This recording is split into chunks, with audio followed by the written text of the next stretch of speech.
With challenges of population growth, the need to address sustainable development has become a global priority. Access to renewable sources of energy is a fundamental answer to this problem, and leaders of all nations are in the position to encourage and influence energy policies and legislation in their respective countries to aid in this urgent matter. The Commonwealth Parliamentary Association of the UK, the United Nations Development Programme, and the Parliament of the Republic of Trinidad and Tobago hosted the Caribbean Regional Workshop in Port of Spain from December 7th to 10th, 2015. This collaborative effort sought to empower regional leaders in an effort to achieve sustainable development goals and provide them with tools needed to make an impact on a national level. During the workshop, interviews were conducted with some of the participants to capture their views of the roles of parliamentarians in the successful implementation and achievement of SDGs. The Honourable Archibald Christian, MHA. Describe your experience with the subject of the workshop, which is sustainability, energy and development within the context of Sustainable Development Goals. The challenge that we have in small developing Caribbean states is what would be the best source of energy other than fossil fuels that would allow us to have access to energy so that everyone can benefit from the use of energy. The major challenge that we have in the small islands is the cost. The cost of importing fossil fuels is very expensive. And so in many states, because the government owns the generating stations or the power plants, they have to import the fuel, and then that is charged to the customer in the form of the electrical bills every month. The challenge that we have, obviously, is what can we utilize that would be cheaper than fossil fuels? Is it the sun? Is it the wind? Is it the ocean? Is it volcanic? And so you will find that in some of our islands, although we are very small, some of us may have more opportunities. In the BVI, in the Virgin Islands where I'm from, we have an abundance of sunlight. We have an abundance of wind. And so those are two components or two sources that we are currently looking at as an option to transfer in or transition in from fossil fuels to other sources of energy.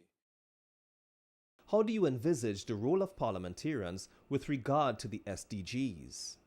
Well, the role of parliamentarians is not an easy one because I think I would be the first to say we are not the experts, but we are the persons that are responsible for ensuring that the experts provide us with the best means possible or the best practices for us to be able to pass laws, implement policies to ensure that energy and sustainability is available to the masses of the population, if not all of the members of the population. For that to happen, we obviously always have to be exposed to consultants, to experts. We have to have proposals presented to us, presentations made to us, and it will involve, obviously, to some extent, some travels overseas for us to be able to see what is taking place in other countries where sustainable development and energy efficiency has been already implemented. In most of the smaller Caribbean islands like the BVI and the Cayman Islands and Turks and Caicos and so on, we have to rely on expertise from overseas most of the times for these types of discussions to take place. Once we are satisfied that we have received the best information, then obviously legislation is drafted. We have a debate in the House or in Parliament so the public can understand exactly what it is we are trying to do. In some instances, we may have to have a wider public consultation so that they will understand what shift we are trying to make, because at the end of the day, they're the ones that will be paying the bill.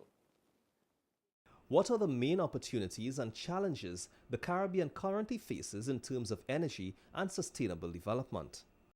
It is my impression that solar energy is one of the energy sources that we can certainly tap into. as well as wind energy.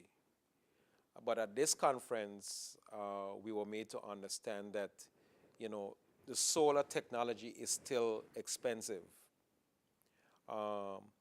And the wind technology may not be as expensive, but the items that are associated with wind technology could make transportation a little restricted. So we would need the experts to be able to tell us what options would be available to get such equipment into the BVI. And then we were told that solar farms can take up large land mass. In a 36 square mile island, we have very limited flat land. And so we will have to be able to look at where those options would be in terms of where can we site those solar panels.